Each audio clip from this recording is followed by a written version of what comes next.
seul des prophètes de l'Éternel. Et il y a 450 prophètes de Baal que l'on vous donne de taureaux, qu'ils choisissent pour eux l'un des taureaux, qu'ils le coupent par morceaux et qu'ils le placent sur le bois sans y mettre le feu. Et moi, je préparerai votre taureau et je le placerai sur le bois sans y mettre le feu. Puis, invoquez le nom de votre Dieu. Et moi, j'invoquerai le nom de l'Éternel, le Dieu qui répondra par le feu. Amen. C'est celui-là qui sera Dieu. Le Dieu qui répondra par le feu, c'est celui-là qui sera Dieu. En d'autres termes, c'est celui-là que nous allons adorer. C'est celui-là que nous allons servir. Vous êtes avec moi? Et il dit, puis invoquez le nom de votre Dieu, et moi j'invoquerai le nom de l'Éternel, le Dieu qui répondra par le feu, c'est celui-là qui sera Dieu.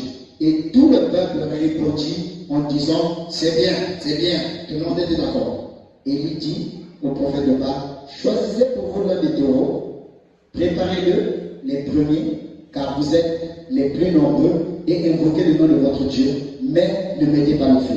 Ils prirent le taureau, et qu'on leur donna, ils prirent le taureau qu'on leur donna, et le préparèrent, et ils invoquèrent le nom de Baal, depuis le matin jusqu'à midi, en disant, Baal, réponds-nous, mais il n'y eut pas de voix, ni réponse, et ils sautaient devant l'autel qu'ils avaient fait. À midi, Élie se moqua d'eux, et il dit, criez à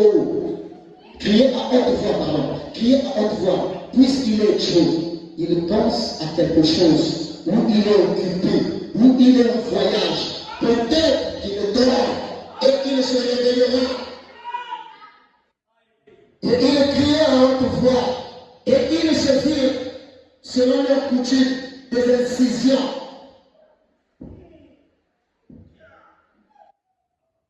Selon leur coutume, pour que Dieu puisse avoir pitié.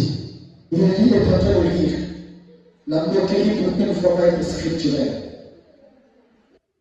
Lorsqu'il fut passé, et il criait à haute voix, et ils se firent, selon leur coutume, des incisions avec des épées et avec une lance, jusqu'à ce que le sang coula sur eux. Lorsque midi fut passé, ils prophétisaient jusqu'au moment Ils prophétisèrent jusqu'au moment de la présentation de l'offrande. Mais il n'y eut ni voix, ni réponse, ni signe d'attention. Ils ont prophétisé. Verset 30. Élie dit alors à tout le peuple, approchez-vous de moi. Tout le peuple s'approcha de lui. Et Élie rétablit l'autel de l'Éternel qui avait été renversé. Il prit 12 pierres d'après le nombre des tribus des fils de Jacob, auquel l'Éternel avait dit, Israël sera ton nom, et il bâtit avec ses pierres un autel au nom de l'Éternel. Il fit autour de l'autel un fossé et la capacité de 2 mesures de sémence. Il arrangea le bois, coupa le taureau par morceaux et le plaça sur le bois. Puis il dit, remplissez d'eau 4 cruches et versez-les sur l'holocauste et sur le bois. Et il dit, faites-le une seconde fois. Et il fit une seconde fois. Et il dit, faites-le une troisième fois. Et il fit une troisième fois. Et il le fit une troisième fois. Il le fit une troisième fois. Et l'eau coula autour de l'autel. Et l'on remplit aussi de l'eau le fossé. Au moment de la présentation de l'offrande, le prophète s'avança et dit, Éternel, Dieu d'Abraham, Dieu d'Isaac et Dieu d'Israël, que l'on sache aujourd'hui que tu es Dieu en Israël, que je suis ton serviteur et que j'ai fait toutes ces choses par ta parole. Réponds-moi, Éternel, réponds-moi, afin que ce peuple reconnaisse que c'est toi l'Éternel qui est Dieu et que c'est toi qui ramène le cœur. Et le feu de l'Éternel tomba soit le roches, le bois et les pierres et la terre, et il absorba l'eau qui était dans le fossé. Quand tous les peuples vit cela, ils tombaient sur leur visage et dirent, c'est l'Éternel qui est Dieu. C'est l'Éternel qui est Dieu. Le prophète de Baal leur dit Élie, qu'aucun les chape et il les saisit et il les fit descendre au torrent de Kishon où il les égorgea. Que le Seigneur bénisse à l'étude de sa parole. Que le Seigneur bénisse à l'étude de sa parole. Vous pouvez rester debout, non? Si vous êtes malade, vous pouvez vous asseoir, mais sinon on va rester un peu debout. N'est-ce pas? Alors, nous allons retenir 3 ou 4 choses. Aujourd'hui, nous allons parler du rétablissement de l'autel. Vous avez écouté la prédication du dimanche? Amen. Vous avez écouté la prédication du dimanche? Amen. C'est le rétablissement de l'autel. Si vous avez des choses d'autrui que vous détenez, allez rendre. Si vous devez Satan, remettez-lui ce qui lui appartient. Nous devons rétablir la prédication de dimanche avec pour but de rétablir l'autel. Avant qu'Élie ne fasse descendre le feu, il a d'abord fait quoi? Rétablir l'autel. Vous êtes avec moi? Amen. Demain aussi on sera ici. On est en train de rétablir l'autel. Garde à celui-là qui sait que tu ne veux pas mettre ta vie en ordre et tu viens seulement. J'ai besoin de tous les pécheurs, mais qui sont prêts à mettre leur vie en ordre. C'est le temps du défi. Le conflit entre Dieu et Satan a commencé il y a longtemps. Mais Élie, en tant que prophète, devait prouver, parce que la confusion était rentrée dans le peuple, et on ne savait plus qui était le vrai Dieu, qui on devait servir. On a prêché, mais certaines personnes ont persévéré dans le mal, dans l'entêtement, ne sachant pas quoi faire, pensant que le mal qu'on est en train de faire est bon. Mais grâce soit rendue à Dieu par les enseignements de la parole, nous avons compris la bonne chose à faire. Je ne sais pas si quelqu'un est avec moi. Amen. Par l'enseignement de la parole, nous comprenons et nous savons ce qu'il veut. Parce que Dieu nous parle tous les jours ici, n'est-ce pas? Et dimanche, il nous a encore parlé très durement et nous savons que ce que Dieu attend de nous. Amen. Chacun de nous ici sait ce qu'il a fait de mal qui n'est pas en ordre avec la parole. Pourquoi il doit se repentir ou demander pardon.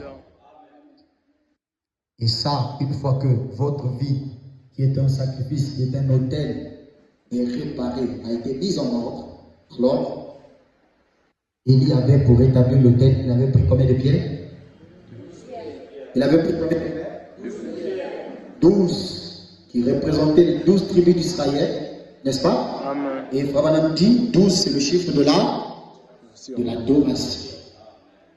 Dieu est dans les chiffres, n'est-ce pas? En rétablissant nous devons exercer la véritable adoration. Et quand il a rétabli l'autel, il a demandé qu'on puisse remplir combien de cruches on a reçu combien de fois? 3. C'est encore un signe de la chiffre de la perfection, n'est-ce pas?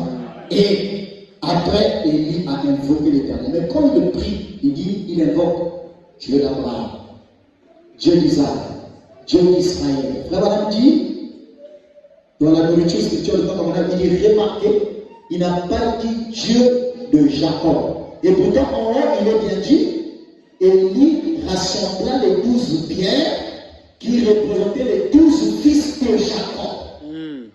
N'est-ce pas?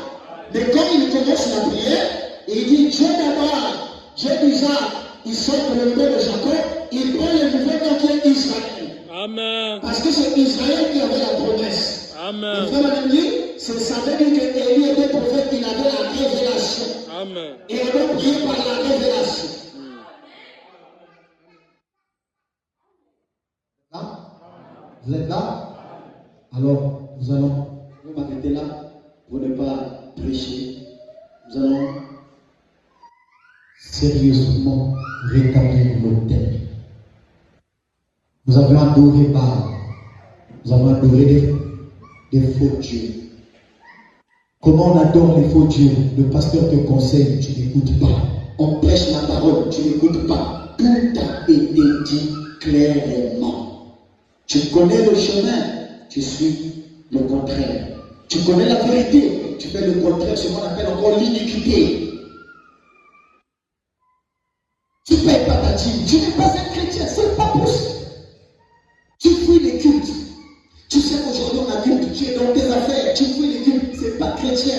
Rétablissons d'abord l'autel. Et si nous rétablissons l'autel, la gloire de Dieu va descendre. Si tu penses que tu as trop de problèmes, tu vois que ta vie n'est pas en ordre, tu as trop de péchés, je vous proposerai de faire un vœu avec le Seigneur. Dieu est le seul ami qui comprend. Même là où le pasteur ne peut pas te comprendre, Dieu comprend. Seigneur, j'ai même honte de moi. J'ai fait ça. J'ai même honte d'aller dire au pasteur. J'ai même honte de parler de ça. Mais je viens auprès de toi. Tu connais de quoi je veux faire. Tu connais mon cœur. Sonde-moi pendant que je parle. Tu vois autour de moi ce que je veux et ce que je te dis. Si je mens, conforme-moi. Mais si je suis sincère, vraiment aide-moi. Si tu me pardonnes, je te promets. Ça ne se répétera plus. Je ferai des efforts. Je ferai le mieux que je peux pour vivre la parole. Je ferai le mieux que je peux pour soutenir l'œuvre de Dieu, pour être là, pour faire ceci, pour parler au Seigneur. Il est la seule personne qui comprend. Tu es d'accord avec moi? Et vous représentez le peuple d'Israël. Moi, je représente le prophète Élie. Alors, est-ce que nous sommes au monde carnel? Est-ce qu'on va établir l'autel? Alors, le faux prophète, on les a suivis, ils nous ont rien donné. On a tout fait, ils n'ont rien fait dedans. Maintenant, rétablissons l'autel, on va passer à autre chose. Le Dieu là va faire descendre le feu. Et le feu que je demande ici, ce n'est pas le feu qui va brûler le tôle. Ce n'est pas le feu qui va brûler le ciment. C'est un feu divin dans ta vie. Amen. Qui va transformer ta vie. Qui va te donner la solution. Qui va te donner l'argent. Moi, je n'ai pas honte de demander à Dieu l'argent. La Bible dit demander, on vous donnera. Qui va te donner l'argent? Qui va te faire marier? Amen. Qui va te donner ce dont tu as besoin? Tu as besoin d'un mari? Demande. Tu as besoin des amis? Demande. Dieu là est capable de faire quelque chose. Amen. Notre feu, c'est ça, le feu que nous sommes en train de demander ici. Est-ce que j'ai des soldats ici? Amen. Est-ce qu'il y a des candidats ici? L'ami nous avons Jésus, quand nos péchés, quand nos péchés quel privilège d'avoir ta Dieu a prié.